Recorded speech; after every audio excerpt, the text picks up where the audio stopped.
नमस्कार छात्रों, मैं अमरदीप अटालकर आप सभी का इस ऑनलाइन कक्षा में हार्दिक स्वागत करता हूँ।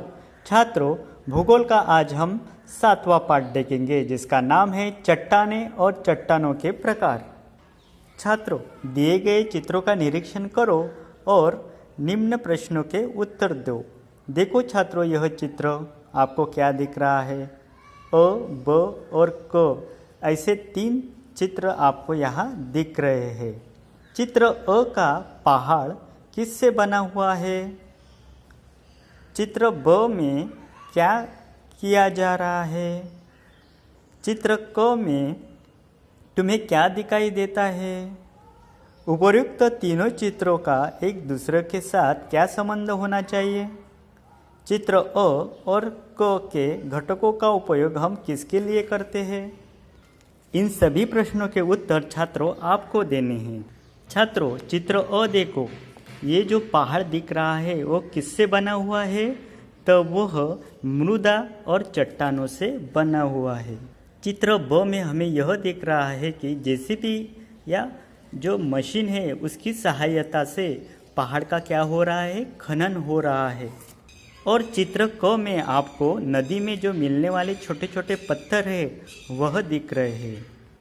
छात्रों, आपको यह कृति करके देखना है। अपने परिसर के पहाड़ों, नदी के पाटों और भूमि में से विविध प्रकार के रंगों के और आकारों के पत्थर इकट्ठे करना है आपको। इन पत्थरों का आपको निरीक्षण करना है और निम्न जानकारी का आपको अंकन करना है। वह कौन सी जानकारी है जिसका आपको अंकन करना है? तो वह यह है, वह स्थान जहाँ पत्थर मिला वो आपको नोट डाउन करना है, उसका अंकन करना है।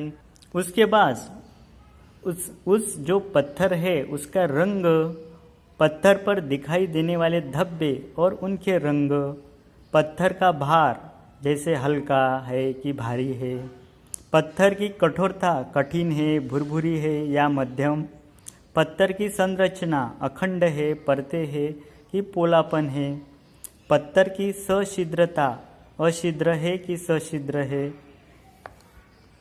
आपने इकट्ठे किए पत्थर और उनसे संबंधित जो जानकारी है उनका आपको क्या करना है छात्रों? लेखन करना है। छात्रों, आपको मालूम ही है पृथ्वी के भूपृष्ठ का जो बाहरी कवच है यानी भूमंडल वो बहुत ही कठोर है। वह मृदा और चट्टानों से बना हुआ है। यह हमने पिछली कक्षा में पढ़ा ही है। भूपृष्ठ के ऊपर और उसके नीचे भी चट्टानें पाई जाती है। भूपृष्ठ के ऊपर तथा उसके निचले भूमंडल में निर्मित खनिजों के मिश्रण को चट्टानें कहते हैं। तो बताओ छात्रों, चट्टानें किसे कहते हैं? तो भूपृष्ठ के ऊपर तथा उसके निचले भूमंडल में निर्मित खनिजों के मिश्रण को चट्टानें कहते हैं। यह आपको ध्यान में रखना है। चट्टानों का निर्माण प्राकृतिक प्रक्रिया द्वारा होता है, ये भी आपको ध्यान में रखना है। जो चट्टान का जो निर्माण होता है वो किस तरह होता है? तो वह प्राकृतिक प्रक्रिया द्वारा होता है।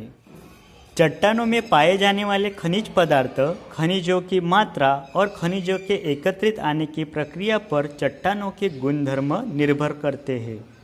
चट्टानों में मुख्यतः सिलिका, एल्यूमिनियम, मैग्नीशियम और लौह खनिज पाए जाते हैं। तो बताओ छात्रों, चट्टानों में कौन कौन से खनिज पदार्थ पाए जाता है? तो वह है सिलिका, एल्यूमिनियम, मैग्नीशियम और लौह।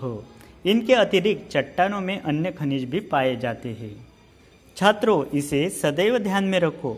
चट्टान को ही पत्थर, पाषाण, शैल भी कहते हैं। तो चट्टान के जो समानार्थी शब्द है वो कौन कौन से हैं? पत्थर, पाषाण और शैल। यह आपको ध्यान में रखना है। छात्रों, क्या तुम यह जानते हो?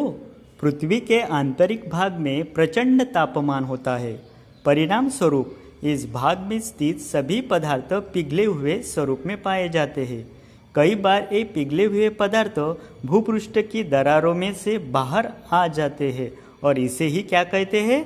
ज्वालामुखी कहते हैं। ज्वालामुखी के विस्फोट द्वारा लावा, गैसें, धूलिकण, राख आदि पदार्थ बाहर आते हैं। लावा द्वारा मूल चट्टानों निर्मित होती है। तो लावा द्वारा क्या तैयार होता है, कौन सी चट्टानें निर्मित होती है छात्रों? तो मूल चट्टानें निर्मित होती है।